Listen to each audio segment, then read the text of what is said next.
Hello, can you hear me? It is great to be here. My name is Gary Fowler, and do we have my slides?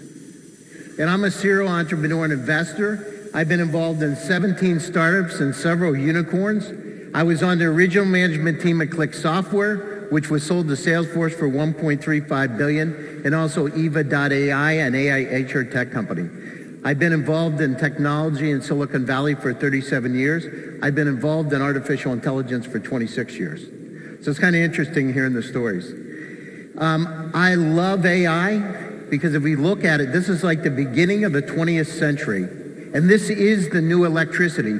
For each and every one of you out there, if you want your company to grow, if you want to be on the end of that curve, if you want to be that next billion-dollar company, you need to move into artificial intelligence, specifically generative AI. And let me talk to you a little bit about it. So I've done IPOs on NASDAQ. I've been involved in startups in terms of acceleration. Today, by the way, my company's name is GSD. Who knows what that stands for? Get Shit Done. My company's called Get Shit Done. I got that from Mark Zuckerberg's office. Behind Mark's desk, it says Get Shit Done. I didn't say anything, but I said, I'm going to name my company Get Shit Done and see if it sticks. It did. So it's Get Shit Done Venture Studios. So let's talk about this generative AI. You know, and I've been working on unsupervised AI since 2015. December 2015, Elon Musk, Sam Altman founded OpenAI. February of 2016, we got involved in it. A long time.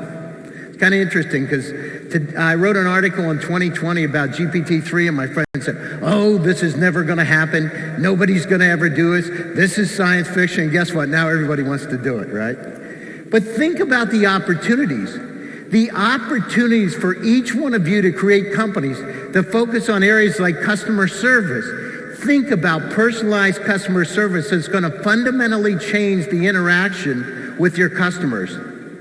Think about e-commerce. We talk about, and I've written a couple hundred articles about hyper-personalization. Hyper-personalization, where you understand what that customer wants, that customer needs, and you can converse with them in a human-like way.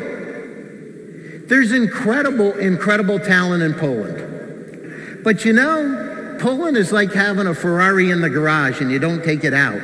You're way too modest. You got to get your Ferrari out of the garage. Get it out. So we look at where the opportunities are. Education, ChatGPT, being able to use it, interactive learning, and to be able to go down through and personalize instruction to the level of that individual. How many of you today use ChatGPT? Okay, so about half, a little more than half. If you haven't used it, you got to check it out.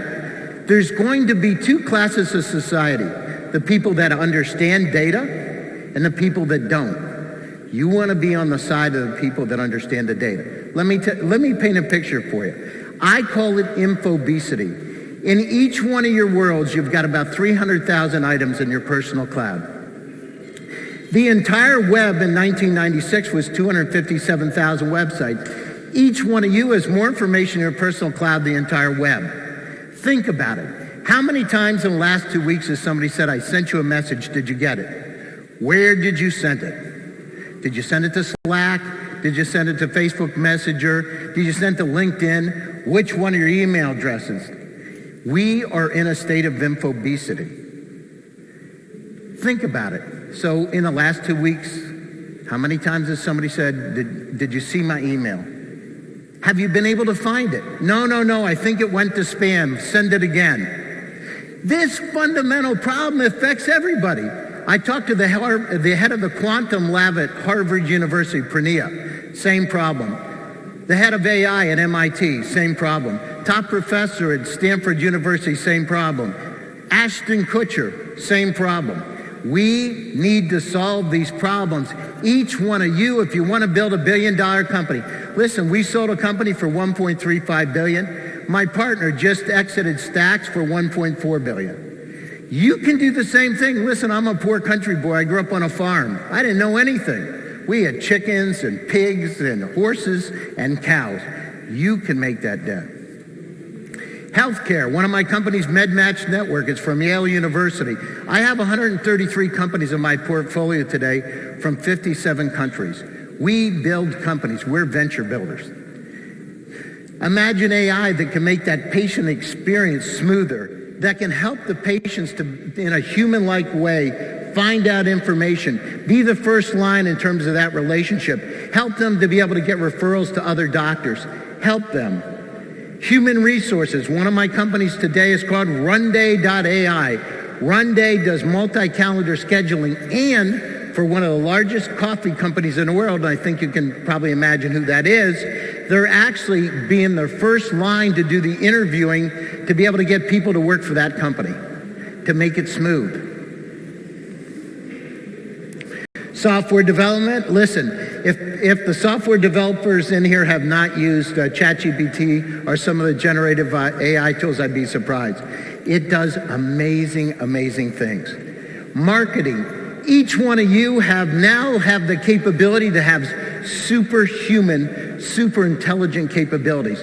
You can do the blogging, you can write those letters, you can do the content, use the technology, because if you don't use it now, people in 6 months are going to be so far ahead of you, it's going to be hard to catch up.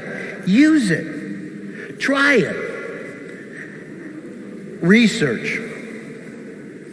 So I could talk about, by the way, I just wrote a book. It comes out next week. So I've written about 200 articles on artificial intelligence, but my book is called Artificial Imagination. By the way, it's going to be sold on Amazon, but I'm going to give you a link and get it for free.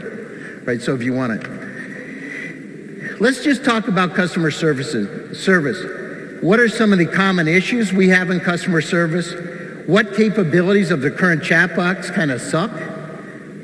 How do we use generative AI chatbots to make that experience better? And how can the automated nature of the chatbots affect the relationship with a customer? Imagine, today when you use these chatbots, I don't know about you, but they kind of suck. They have the little dots and it takes forever. We need that human touch.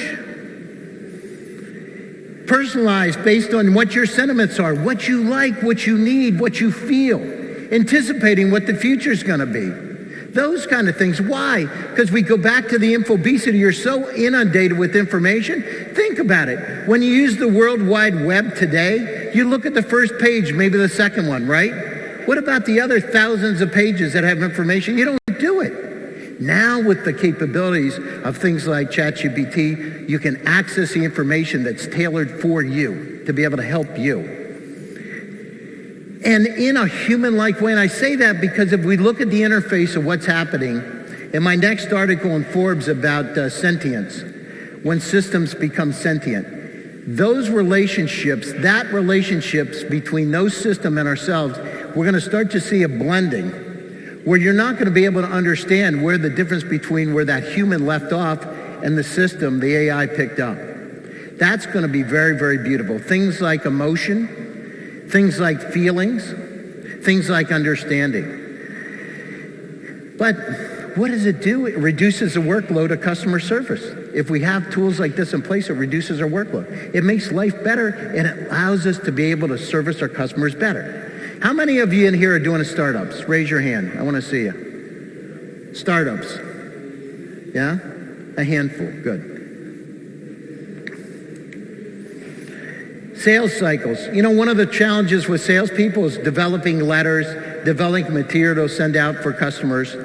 So imagine having the capability to be able to personalize those marketing campaigns for that targeted customer. Imagine the capabilities to do outbound letters that are directly targeted. These kind of companies are so if you're thinking about doing a startup, think about it. Because companies like Salesforce are looking at companies they can incorporate that are using generative AI that'll be able to help solve those salespeople's questions, help develop that relationship with the customer better, to be able to help them to be able to manage the funnel in an entirely different way. Lead qualification for conversion in the funnel. Automating the sales process. These are some of the areas that can be impacted today. I said about content creation, each one of you here, if you do blogging, imagine the capabilities of using ChatGPT and generative AI, things like Quill, to be able to help you to write, to get information out. It is incredibly, incredibly important. You each now have the capabilities to be some of the best authors in the world. They say, well, you know, it's kind of, it's not really human-like yet, but we're just started on this journey. It's just getting started for each and every one of us. You're going to be able, you can expand the volume of information you get out. You can diversify the type of content you have, and you can generate at a scale that's never, ever been seen before. The point is, this is an incredible tool that you can use in virtually every vertical market. I strongly suggest, listen, I started the first e-commerce consulting company in 1997 when they said Amazon is just for books. Jeff Bezos was working on a door in his office, and he had sawhorses there. I started this company. We said it's a $30 billion cottage industry, and look at where it is today. This is so much bigger than that, because this is a problem that goes across, there are 8.1 billion people on the planet Earth today. It grows across all markets. It goes across all continents. We need to solve these problems. And the other thing, quite frankly, you know, it was about a year and a half ago, I spoke at the UN about technology as a tool for peace. We better figure out how to be able to help ourselves. By 2050, we have to double the food supply to feed everybody. We need tools like this to be able to help us. We need tools like this that can go down and help us to make our lives better.